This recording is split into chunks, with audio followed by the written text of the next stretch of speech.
ઘરની સામગ્રીમાંથી રસગુલ્લા બનાવવા માટે આપણે 1 લીટર દૂધને ગરમ કરી અને લીંબુનો રસ એડ કરી ફાડી લઈશું.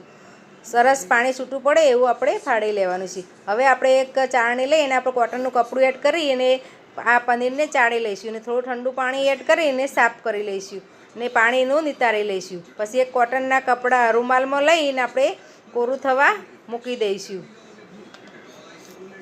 પછી આપણે ચાસણી માટે 1/4 કપ જેટલી ખાંડ લઈશું અને એમાં 4 કપ પાણી એડ કરી અને ખાંડ પીગળે ત્યાં સુધી આપણે ઓગાળી લઈશું અને એમાં 2 ઇલાયચી એડ કરીશું.